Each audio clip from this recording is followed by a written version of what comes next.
À 23 ans, il crée sa première entreprise. Son activité se diversifie au fil du temps. Restauration, bien-être, événementiel, audiovisuel et conseil, Didier se définit comme un serial rêveur. En 2017, sa curiosité et sa grande générosité l'ont poussé à participer à un premier board. Aujourd'hui, il dit avoir trouvé une famille. Rencontre avec Didier Roche pour TAB France. Didier, peux-tu nous dire qui tu es ? Je suis très diversifié. Alors, il y a les restaurants dans le noir, les spas dans le noir, il y a une boutique sensorielle.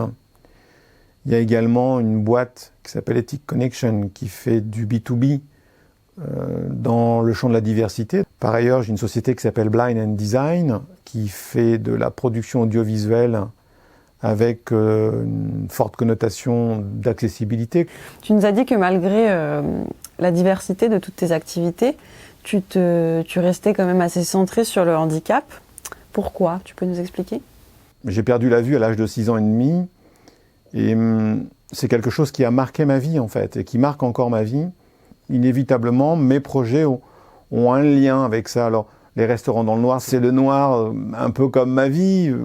On va expérimenter d'autres sensations, d'autres sens, la dégustation, le toucher, l'odorat, donc l'envie de partage finalement. Et voilà, c'est une espèce de sac à dos que je porte et ça me plaît bien. Quand as-tu intégré le réseau TAB ?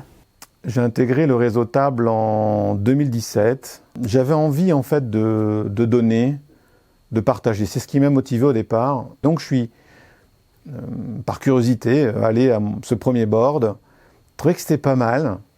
Le deuxième, le troisième, et puis je les compte plus parce que j'aime désormais ce réseau. Quel est le regard porté par tes pairs qui t'a le plus remis en question ? C'est ce qui m'a, moi, beaucoup aidé, c'est d'être bousculé parfois dans mes croyances, dans mes habitudes de chef d'entreprise installé. Quand quelqu'un te gêne, c'est qu'il vient mettre le doigt sur quelque chose que tu ne veux pas voir. Et ça, dans ce board, il n'y a pas de langue de bois, il n'y a que de la bienveillance. Et la bienveillance, c'est aussi parfois savoir donner un coup de pied aux fesses à quelqu'un. Et j'en ai reçu quelques-uns. Et je pense que ça m'a vraiment beaucoup aidé dans des moments où je doutais. Professionnellement, de quoi es-tu le plus fier ? Ma fierté, je la tire de voir les autres grandir à mes côtés et du fait que parce qu'ils grandissent, eh bien, je grandis avec eux. Peux-tu nous parler des boards solidaires ? C'est accompagner des chefs d'entreprise en difficulté qui ne sont pas du réseau TAB, mais pour lesquels on va donner un peu de notre temps.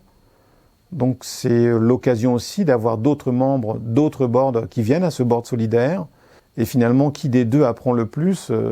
Gros point d'interrogation, parce que s'ils ont appris, parfois de ce qu'on a pu leur dire, nous on apprend énormément de la manière dont on peut échanger avec des gens qui sont en difficulté. La vie entre membres TAB en dehors des boards, comment ça se passe ? En fait, pour moi, le board, c'est une famille que j'ai trouvée et que j'ai pas envie de perdre. J'ai envie d'avancer avec eux et ouais, c'est quelque chose qui au quotidien me porte.